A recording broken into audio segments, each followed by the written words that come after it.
કેમ છો? My self સાગર ગોયલ. આજે આપણે 10મા ધોરણની અંદર ચેપ્ટર નંબર તો કે એક વિશે આપણે અભ્યાસ કરવાના છીએ, જેની અંદર તો કે આપણે આજે સ્વાધ્યાય 1.3 વિશે અભ્યાસ કરવાના છીએ. તો લાસ્ટ વિડિયોની અંદર તો કે આપણે આ સ્વાધ્યાય 1.3 માટેની અગત્યની તો કે થિયરી વિશે આપણે અભ્યાસ કર્યો હતો. તો કે એ થિયરી સૌપ્રથમ તો કે આપણે ફટાફટ રિવાઇઝ કરી દઈએ. તો સૌપ્રથમ બધા એ કહો જી તો કે પ્રમેય 1.3 શું હતો? યાદ કરો જી બધા, પ્રમેય 1.3 શું હતો? કોઈ બોલી શકશે? યસ બોલો જી બધા મનમાં. યસ, શું હતો પ્રમેય? તો કે સંખ્યાનો વર્ગ જો p વડે વિભાજ્ય હોય તો એ સંખ્યાનું વર્ગમૂળ પણ શું હોય? p વડે વિભાજ્ય હોય. હવે ત્યારબાદ તો કે આપણે પ્રમેય 1.4 વિશે અભ્યાસ કર્યો હતો. પ્રમેય 1.4 શું હતો? તો કે √2 અસમય સંખ્યા છે એવું આપણે સાબિત કર્યું હતું. તો આજે સ્વાધ્યાય 1.3 ની અંદર તો કે આપણે એ જ પ્રમાણેના તો કે આપણે આ ક્વેશ્ચન સોલ્વ કરવાના છીએ. તો કે લાસ્ટ વિડિયોમાં તો કે √2 જો જેને આવડતું હશે જે વિદ્યાર્થીને, એને તો કે આ √5 નો ઈઝીલી આ ક્વેશ્ચન આજનો તો કે સમજાઈ જવાનો છે. તો ફટાફટ આપણે સ્ટાર્ટ કરીએ. ચાલો, √2 અસમય સંખ્યા છે. તો સૌપ્રથમ આપણે શું ધારવાનું? તો કે ધારો કે √2 સમય સંખ્યા છે, એટલે કે અત્યારે આપણી પાસે શું છે? √5. તો √5 આપણે શું ધારશી? સમય સંખ્યા છે. તો આપણે ધારીએ, ધારો કે √5 સમય સંખ્યા છે. √5 સમય સંખ્યા છે. ચાલો, સમય સંખ્યા હોય તો આપણે એને કઈ રીતે રિપ્રેઝન્ટ કરી શકીએ? તો કે કોઈ પણ શૂન્યતર પૂર્ણાંક, કોઈ પણ શૂન્યતર પૂર્ણાંક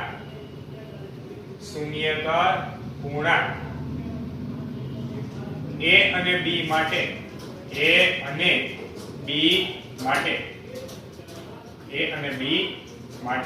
આપણે શું લખી શકીએ? √5 આપણે શું લખી શકીએ? a ના છેદમાં b, જ્યાં ગુસ્સા ઓફ ab = 1. ચલો, અહીંયા સુધી આપણે તો કે ધારસી ગુસ્સા ઓફ ab = 1. ચલો, અહીંયા સુધી બધાને સમજાણું. લાસ્ટ વિડિયોમાં આપણે કીધું હતું શૂન્યતર પૂર્ણાંક એટલે શું થાય? શૂન્યતર પૂર્ણાંક ની શું થાય? તો કે એટલે કે a અને b માંથી એક પણ તો કે 0 નથી, 0 સિવાયના કોઈ પણ પૂર્ણાંક છે. ચાલો, √5 = a/b. ચાલો, ત્યારબાદ આપણે શું કર્યું હતું? યાદ છે કોઈને? તો કે આપણે શું કર્યું હતું? આ ભાગાકારમાંથી આ બાજુ લઈ આવ્યા એટલે શું આવ્યું હતું? ગુણાકારમાં. તો માટે a આપણે શું લઈ શકીએ? √5b. ચાલો, હવે આપણે શું કરવાનું? બે બાજુ વર્ગ કરવાનો. તો બે બાજુ વર્ગ કરીએ તો a² √5 નો વર્ગ 5, એના એ શું આવી જશે? b². a² શું મળ્યું? 5b². ચાલો, આનો મીનિંગ શું થાય? યાદ છે કોઈને? a² 5b² નો મીનિંગ શું થાય? બરોબર, જો આગળનો ક્વેશ્ચન આવડતો હશે તો ફટાફટ તમે તો કે તમારી રીતે બોલી શકશો. બરોબર, હું આગળ કરું એની પહેલા તો કે તમારું તો કે બોલવાનું ચાલુ હશે. એટલે કે a² 5b² એનો મીનિંગ એવો થાય કે a² એ 5 વડે વિભાજ્ય છે. એટલે કે a² ને જો તમે 5 વડે ભાગો તો એનો આન્સર કેટલો મળે? b². તો માટે a² એ 5 વડે વિભાજ્ય છે. ચાલો, a² એ 5 વડે વિભાજ્ય થાય તો એનો મીનિંગ એ પણ શું થાય? તો કે 5 વડે વિભાજ્ય પ્રમેય 1.3 મુજબ શું આપણે કહી શકીએ? કે એ પણ 5 વડે વિભાજ્ય થાય. ચાલો, અહીંયા સુધી બધાને સમજાણું? એ પણ 5 વડે વિભાજ્ય થાય. હવે એ હજી 5 વડે વિભાજ્ય છે, એનો મીનિંગ કે એને તમે 5 વડે ભાગો તો કઈક જવાબ તો મળતો હશે. તો આપણે ધારી લઈએ માટે a/5 કર્યા તો ધારો કે આપણને c મળ્યો, જ્યાં c કોઈ પણ પૂર્ણાંક. ચાલો, અહીંયા સુધી બધાને સમજાણું? આપણે શું કર્યું? a 5 વડે વિભાજ્ય છે, એનો મીનિંગ કે એને તમે 5 વડે ભાગો તો કઈક જવાબ મળતો હોય, એને આપણે ધારી લીધો કે c. ચાલો, 5 ભાગાકારમાં આ બાજુ આવે તો ગુણાકારમાં. તો માટે a આપણે શું લખી શકીએ? 5c. ચાલો, અહીંયા સુધી બધાને સમજાણું? a 5c. બે બાજુ આપણે શું કરી નાખીએ? વર્ગ. ચાલો, બે બાજુ વર્ગ કરીએ તો a² 5 નો વર્ગ કેટલો આવે? 25c². ફરી એકવાર બે બાજુ આપણે શું કર્યા? વર્ગ. એટલે a² 25c². ચાલો, હવે શું કરવાનું? આને આપણે સમીકરણ નંબર શું આપી દઈએ? 1. અને આપણે શું આપી દીધું સમીકરણ નંબર 1. ચાલો હવે a2 5b2 જે હતા એની વેલ્યુ તો કે આપણે અહીંયા મૂકીએ છીએ. તો ચાલો આપણે a2 શું મૂકી દઈએ 5b2 એટલે કે 5b2 વેલ્યુ મૂકી ઇઝ ઇક્વલ ટુ આ સામેની બાજુ શું છે 25c2. અહીંયા આપણે લખીએ કે સમીકરણ 1 પરથી સમીકરણ 1 પરથી ચાલો અહીંયા સુધી બધાને સમજાણું 5b2 25c2 5 ગુણાકારમાં આ બાજુ આવી જાય તો ભાગાકારમાં તો માટે b2 25 ભાગ્યા તમે 5 કરશો એટલે કે 25c2 ભાગ્યા આપણે શું લખી શકીએ 5 તો માટે b2 25 ભાગ્યા 5 કરો તો કેટલા આવે 5c2 એટલે કે b2 શું મળ્યું 5c2. ચાલો અહીં સુધી બધાને સમજાણું. હવે આપણે શું કરશે આનો મીનિંગ શું થાય b2 એ 5 વડે વિભાજ્ય છે બરોબર આપણે આગળની જેમ તો માટે b2 એ 5 વડે વિભાજ્ય છે. ચાલો b2 એ 5 વડે વિભાજ્ય છે એનો મીનિંગ શું થાય તો માટે પ્રમેય 1.3 મુજબ આપણે શું લખી શકીએ પ્રમેય 1.3 મુજબ શું લખી શકીએ કે b2 એટલે કે b પણ 5 વડે વિભાજ્ય થાય. ચાલો આટલું બધાને સમજાણું. b2 5 વડે વિભાજ્ય હતું તેનું વર્ગમૂળ પણ શું થાય 5 વડે વિભાજ્ય. તો અહીં આપણે જોયો a પણ 5 વડે વિભાજ્ય છે b પણ 5 વડે વિભાજ્ય છે. તો માટે આપણે શું લખી શકીએ માટે અહીં a અને b બંને 5 વડે વિભાજ્ય છે. a અને b બંને 5 વડે વિભાજ્ય છે તો માટે ગુસ્સા ઓફ ab આપણે શું લખી શકીએ 5 ગુસ્સા ઓફ ab 5 એટલે કે અહીંયા આપણે ધાર્યું હતું ગુસ્સા ઓફ ab 1 આપણને ગુસ્સા ઓફ ab કેટલું મળ્યું 5 તો માટે આપણી ધારણા ખોટી છે. માટે આપણી ધારણા ખોટી છે. હવે આપણી ધારણા ખોટી છે આપણે ધાર્યું હતું શું તો કે આપણે કેવું ધાર્યું હતું √5 સમય છે તો કહેવાનો મીનિંગ માટે આપણે શું લખી શકીએ માટે √5 એ અસમય સંખ્યા છે અસમય સંખ્યા છે. ચાલો આપણે જે સાબિત કરવું હતું √5 અસમય સંખ્યા છે તો કે સાબિત થઈ ગયું. સાબિતી સાવ ઈઝી છે એના માટે થોડુંક સમજવાની ટ્રાય કરવી પડશે બરોબર. તો આજે તો કે √5 અસમય સંખ્યા છે તો કે તે સાબિત થયું. આ જ પ્રમાણેનું એક ઉદાહરણ પણ છે. ઉદાહરણની અંદર તો કે અહીં √3 છે આપણે √2 સાબિત કરી ગયા √5 અત્યારે સાબિત કર્યું √3 અસમય સંખ્યા છે તો અહીં 5 ની જગ્યાએ બધે બધું તમારે શું લખવાનું 3 એ પ્રમાણે તમે શું સાબિત કરી શકો તો કે √3 અસમય સંખ્યા છે. તો આ ટાઈપના √2 √3 √5 √7 √11 આવા કોઈ પણ ક્વેશ્ચન પૂછે બરોબર તો એનું સિમ્પલ તો કે આ જ રીતે તો કે આપણે સાબિતી આપવાની છે. હવે આપણે જોઈએ ક્વેશ્ચન નંબર 2. ક્વેશ્ચન નંબર 2 માં શું આપેલ છે સાબિત કરો કે 3 + 2 √5 અસમય સંખ્યા છે.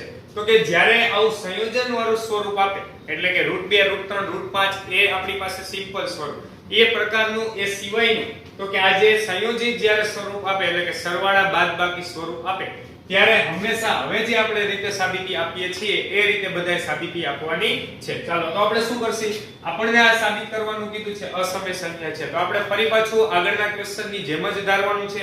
ચાલો તો આપણે ધારીએ ધારો કે 3 +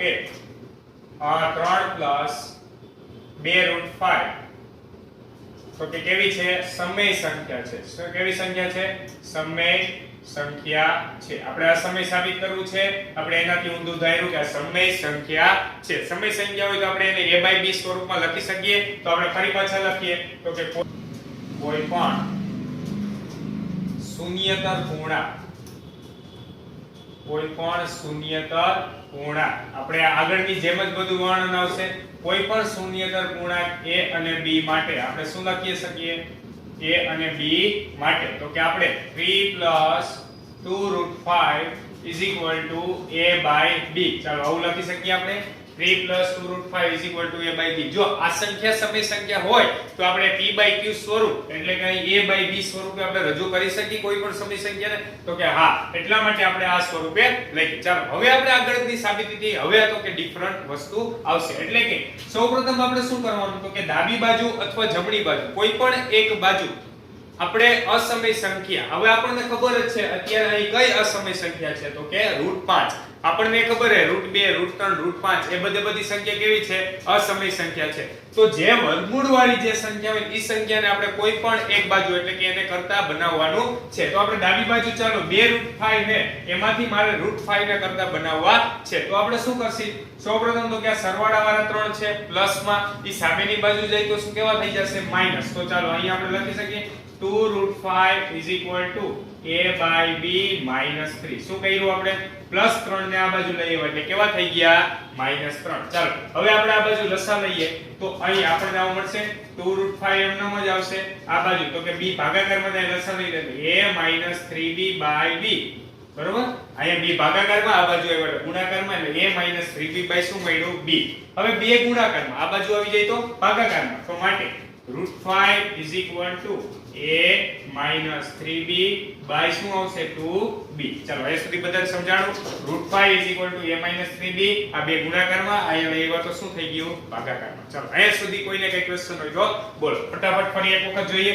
+3 આ બાજુ લઈ આવ્યા માઈનસ થયા, લસા લીધો છેદમાં b આવ્યા, બે ગુણાકારમાં આ બાજુ લઈ આવ્યા એટલે ભાગાકાર. હવે તો કે આપણે જે એક વર્ગમૂળ વાળું હતું એને એક બાજુ લેવું હતું તો ઈ આપણે સૂત્રનો કરતા બનાવી દીધો.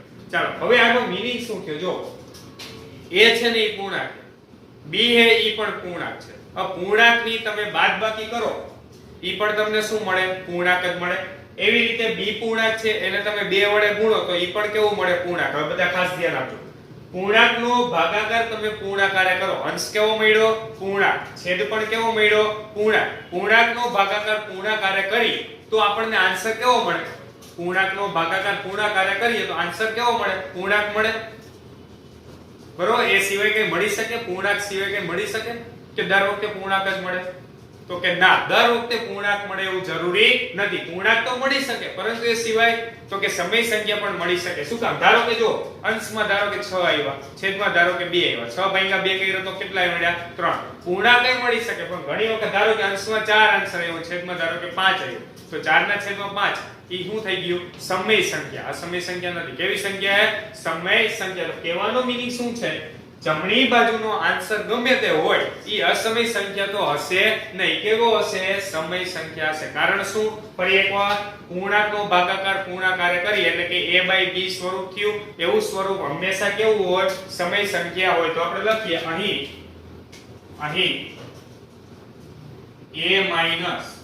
અહીં a અને b શૂન્યેતર પૂર્ણાંકો હોવાથી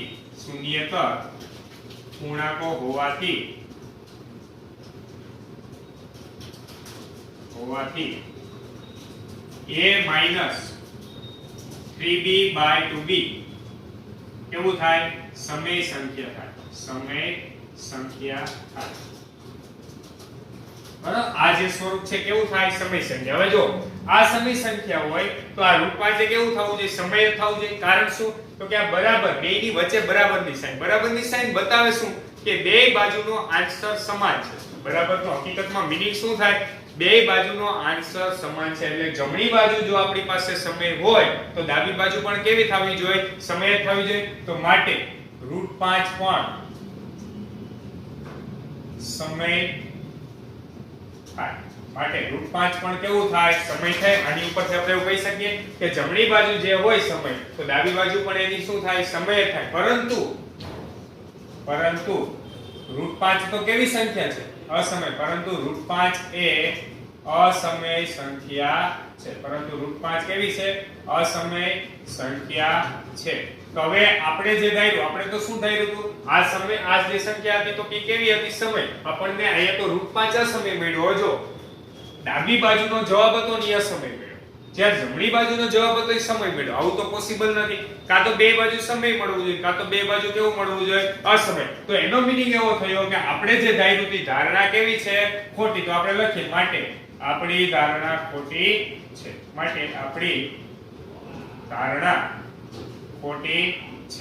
તો આપણી ધારણા ખોટી છે તો આપણે શું લખી શકીએ? તો માટે 3 + 2 √5 એ અસમય સંખ્યા છે.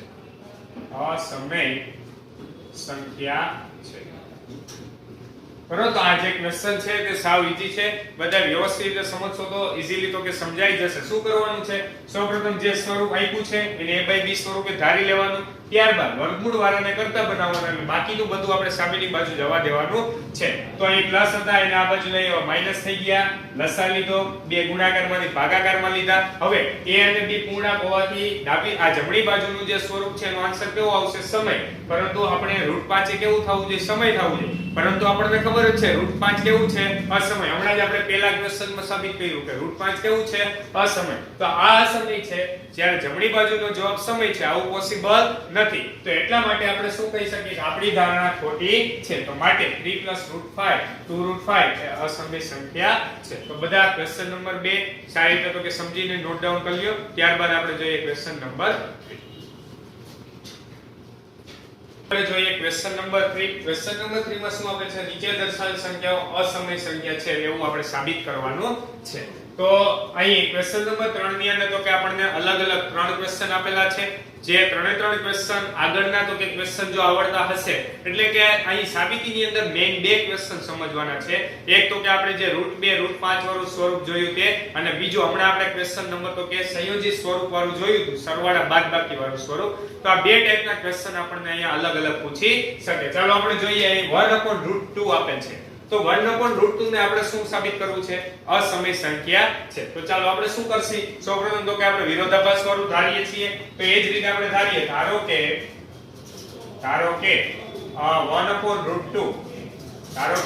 1/√2 એ સમય સંખ્યા છે. કેવી સંખ્યા છે? સમય સંખ્યા છે. ચાલો આ સમય સંખ્યા છે તો એનો મતલબ શું થાય? તો આપણે લખીએ કોઈ પણ શૂન્યેતર પૂર્ણાંક, કોઈ પણ શૂન્યેતર પૂર્ણાંક a અને b માટે, ચાલો a અને b માટે આપણે લખીએ તો અહીં આપણે શું લખી શકીએ? તો કે 1/√2 a/b લખી શકીએ કે નહીં? 1/√2 શું લખી શકીએ? a/b. ચાલો હવે આપણે બે તો કે અલગ અલગ રીતે સાબિત કરી શકીએ. સૌપ્રથમ તો કે આપણે √2 અસમય સંખ્યા સાબિત કર્યું હતું, એ મેથડ થી તો કે આપણે સાબિત કરીએ. ચાલો તો આપણે શું કરવું પડશે? સૌપ્રથમ ભાગાકારમાં થી ગુણાકારમાં લઈ જઈએ તો b √2 એ થશે. ભાગાકારમાં થી લઈએ b ના લઈએ. ચાલો ત્યારબાદ શું કરવાનું? બે બાજુ વર્ગ કરીએ તો b² √2 નો વર્ગ કેટલો થઈ જાય? 2, અને આ બાજુ શું આવી જશે? a². ચાલો અહીં સુધી બધાને સમજાણું. તો આનો મીનિંગ શું થયો?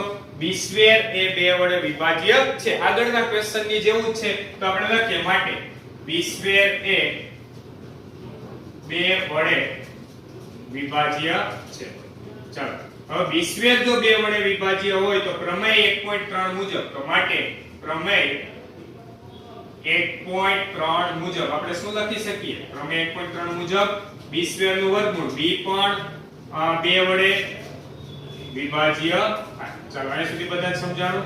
b પણ 2 વડે વિભાજ્ય થાય. ચાલો આગળ જોઈએ. હવે b જો 2 વડે વિભાજ્ય હોય તો એનો કંઈક આન્સર તો મળે. તો આપણે લખીએ માટે b/2 ધારો કે આપણને આન્સર મળ્યો c, જ્યાં c કોઈ પણ પૂર્ણાંક સંખ્યા, પૂર્ણાંક સંખ્યા. ચાલો અહીં સુધી બધાને સમજાણું. શું કર્યું? b હે 2 વડે વિભાજ્ય છે તો b ને 2 વડે ભાગીએ કંઈક જવાબ તો મળતો હશે. એને આપણે જવાબને શું ધાર લીધો? c. ચાલો ફરી પાછા અહીં લઈ આવીએ તો b શું થઈ ગયા? 2c. હવે બે બાજુ શું કરવાનો? વર્ગ. તો ચાલો બે બાજુ આપણે વર્ગ કરીએ તો b² અહીંયા શું આવશે? 4c². તો ફરી પાછું આપણે શું લખી શકીએ આની ઉપર? b² એ 4 વડે વિભાજ્ય છે.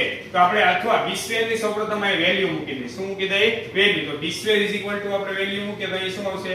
2a² 4c². ચાલો બે ગુણાકારમાં આ બાજુ આવી જાય તો ભાગાકારમાં, તો a² 2c² લખી શકીએ. તો અત્યારે હવે હું અહીંયા એવું કહી શકું કે a² એ 2 વડે વિભાજ્ય છે. હવે a² જો 2 વડે વિભાજ્ય હોય તો a² નું વર્ગમૂળ પર શું થાય? 2 વડે વિભાજ્ય થાય. ફરી એક વખત અહીં a² એ તો માટે a² એ 2 વડે વિભાજ્ય છે. ચાલો a² એ 2 વડે વિભાજ્ય છે તો માટે પ્રમેય 1.3 મુજબ, પ્રમેય 1.3 મુજબ એ પણ 2 વડે વિભાજ્ય થાય. ચાલો અહીંયા સુધી બધાને સમજાણું. એ પણ 2 વડે શું થાય? વિભાજ્ય થાય. હવે એ 2 વડે વિભાજ્ય થાય તો આપણે અહીંયા સાબિત એવું કર્યું b 2 વડે વિભાજ્ય છે, એ પણ 2 વડે વિભાજ્ય છે. એટલે કે અહીં a અને b બંને 2 વડે વિભાજ્ય છે. 2 વડે વિભાજ્ય છે. બંને જો 2 વડે વિભાજ્ય હોય તો માટે આપણે શું લખી શકીએ? ગુસ્સા of AB is equal to શું થશે? 2. પણ આપણે ધાર્યું તો શું આની ઉપરથી ગુસ્સા ઓફ શું થવું જોઈએ? AB is equal to 1. તો ગુસ્સા of AB is equal to 2. તો માટે આપણી ધારણા શું છે? ખોટી છે. માટે આપણી ધારણા ખોટી છે. હવે આપણી ધારણા ખોટી છે તો માટે આપણે શું કહી શકીએ કે 1/√2 અસમય સંખ્યા છે. અસમય સંખ્યા છે. ચાલો અહીંયા સુધી બધાને સમજાણ. હવે ધારો કે આપણે બીજી સાબિતી જોઈ. આ જે એક સાબિતી થઈ √2 અસમય છે એ પ્રકારની. હવે બીજી સાબિતી જોઈએ. જોવો બધા. હવે અહીં જે મેથડ કરું છું બીજી રીતે આપણે જોઈએ. ચાલો એ રીતની અંદર આપણે શું કરશી તો કે 1/√2 is equal to આપણે a by b તો થાય ને 1/√2 is equal to આપણે શું ધાર્યા? a ભાગ્યા b. ચાલો હવે આપણે તો શું કરવાનું? બે એવું કીધું હતું વર્ગમૂળ વાળાને કરતા બનાવવાનું. તો આપણે વર્ગમૂળ વાળાને કરતા બનાવો તો આનું ખાલી આપણે ઉલટ પ્રમાણ લઈ લઈએ તો √2 is equal to b by a મળે કે ન મળે? ફરી એકવાર આપણે શું કર્યું? ઉલટ પ્રમાણ. તો હવે જો હવે આપણે એવું કહી શકીએ આગળના ક્વેશ્ચનની જેમ કે અહીં a પણ પૂર્ણાંક છે, b પણ પૂર્ણાંક છે, માટે b ભાગ્યા a પણ કેવા થાય? સમય સંખ્યા થાય. દર વખતે પૂર્ણાંક આવે એવું જરૂરી નથી. એટલા માટે આપણે એવું લખીએ છીએ કે સમય આવે. કારણ તો કે ઘણી વખત પૂર્ણાંકમાં જવાબ આવે, ઘણી વખત અપૂર્ણાંકમાં આવે. એટલા માટે આપણે શું કહી દીધું? સમય છે. ફરી એકવાર b ભાગ્યા a નો આન્સર આપણને સમય સંખ્યા મળે. તો માટે √2 પણ કેવું થવું જોઈએ? સમય થવું જોઈએ. પરંતુ √2 કેવું છે? અસમય. માટે આપણે એવું કહી શકીએ કે 1/√2 કેવું છે? અસમય સંખ્યા છે. તો બીજો ફર્સ્ટ ક્વેશ્ચન હતો તમે અલગ અલગ બે રીતે કરી શકો. એક મેથડ તો કે આ આપણે સિમ્પલ હતી અને બીજી મેથડ તો કે આ કે જે હમણાં આપણે સંયોજિત સ્વરૂપે તો કે આપણે સાબિત કર્યું હતું એ મેથડ દ્વારા પણ આપણે આ ક્વેશ્ચન સોલ્વ કરી શકીએ. તો આ પહેલો ક્વેશ્ચન બધા સારી રીતે નોટ ડાઉન કરી લો. ત્યારબાદ આપણે જોઈએ ક્વેશ્ચન નંબર 2 અને 3.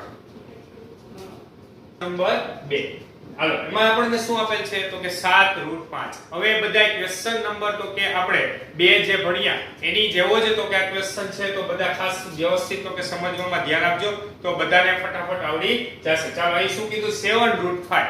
તો 7√5 મેં કીધું તો સંયોજિત સ્વરૂપ હોય એટલે આપણે હવે અલગથી તો કે આપણે કઈ સાબિત કરવાની જરૂર નથી. શું કરવાનું તો કે આપણે સૌપ્રથમ ધારી લેવાનું. ધારો કે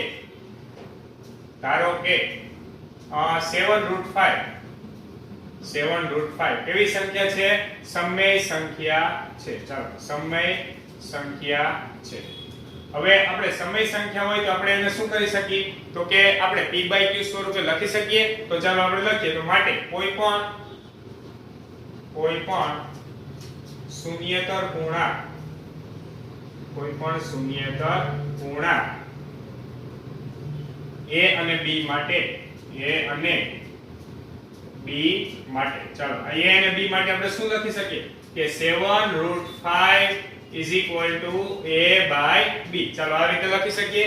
હવે આપણે શું કીધું હતું તો કે વર્ગમૂળ વાળાને કરતા બનાવવાનું. તો અત્યારે 7 ક્યાં છે? ગુણાકારમાં. સામેની બાજુ જાય તો ભાગાકાર. તો માટે √5 is equal to આપણને શું મળશે? √5 is equal to a by 7b. ચાલો અહીં સુધી બધાને સમજાણું. હવે જો a કેવા છે? પૂર્ણાંક. 7b પણ કેવા છે?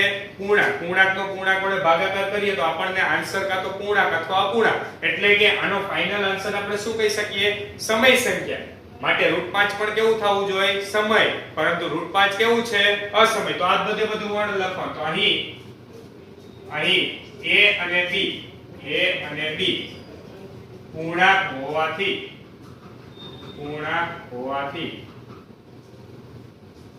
a by 7b તો કે કેવું થવું જોઈએ? સમય સંખ્યા છે.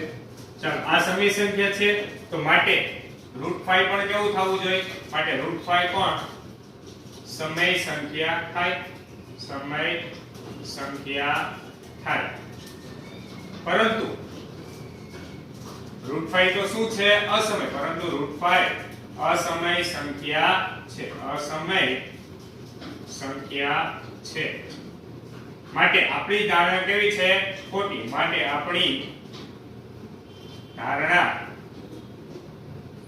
ખોટી છે. હવે આપણી ધારણા ખોટી છે તો આપણે શું ધાર્યું હતું કે 7√5 સમય છે, તો આપણે શું લખી શકીએ? માટે 7√5 અસમય સંખ્યા છે, અસમય સંખ્યા છે. ફરી એકવાર આખો ક્વેશ્ચન જોઈએ કે આ ક્વેશ્ચન શું હતો. ફટાફટ જુઓ બધા. 7√5 સમય હતું, આપણે AYV સ્વરૂપે લખી શકીએ તો કે વર્ગમૂળ વાળા સિવાયના બધાને સામે મોકલી દીધા. તો આ જે સંખ્યા છે કેવી છે? સમય. હવે બધા ખાસ ધ્યાન આપજો. આ સમય છે તો જમણી બાજુ જો સમય હોય તો ડાબી બાજુ પણ કેવી થવી જોઈએ? સમય. કારણ વચ્ચે જેની સાઈન છે ઇક્વલ ની, એટલે આપણે લખ્યું કે √5 પણ કેવી થાય? સમય. પરંતુ આપણે અગાઉ જ સાબિત કરી દીધું કે √5 તો કેવી હતી? અસમય. હવે અસમય હોય તો આ બાજુ અસમય ને આ બાજુ સમય, એવું તો પોસિબલ નથી. આપણી ધારણા ખોટી છે, તો માટે 7√5 કેવી થાય? અસમય સંખ્યા થાય. ચાલો આ એ જ રીતે તો કે આપણે સાબિત કરવાનું છે. તો અત્યારે હું બધું વર્ણન હવે લખતો નથી, માત્ર ખાલી આટલું સાદું રૂપ જ આપું છું. બાકીનું બધું વર્ણન એમનેમ જ આવશે. સૌપ્રથમ આપણે લખીએ કે ધારો કે આ સંખ્યા છે કેવી છે? સમય સંખ્યા છે. માટે a અને b માટે આપણે શું લખી શકીએ? તો કે 6 + √2 આપણે શું લખી શકીએ? a/b. ચાલો 6 તો ક્યાંય સરવાળામાં આ બાજુ આવી જાય તો બાદબાકીમાં, તો માટે √2 a/b માઈનસ શું આવશે? 6. ચાલો √2 સૌપ્રથમ b ભાગાકારમાં આ બાજુ લસાવી લે એટલે a - 6b બાય શું આવશે? b થઈ જશે. આગળના ક્વેશ્ચનની જેમ જ b ભાગાકારમાં આ બાજુ ગુણાકાર અને આખા છેદમાં. હવે લખવાનું a અને b પૂર્ણાંક છે, તો માટે આ જે સ્વરૂપ છે આનો આન્સર કેવો આવે? સમય. પરંતુ √2 કેવું થવું જોઈએ? સમય. પરંતુ √2 કેવા છે? અસમય. માટે આપેલ સંખ્યા કેવી છે? અસમય સંખ્યા છે. તો આજે આપણે વાત કરી તો કે સ્વાધ્યાય 1.3 ની. તો આખું સ્વાધ્યાય આ લેક્ચર ની અંદર કમ્પ્લીટ થાય છે. બધા વિદ્યાર્થીઓ તો કે આ સ્વાધ્યાય 1.3 વ્યવસ્થિત તો કે સારી રીતે સમજવાની ટ્રાય કરશે. ચાલો થેન્ક યુ સો મચ.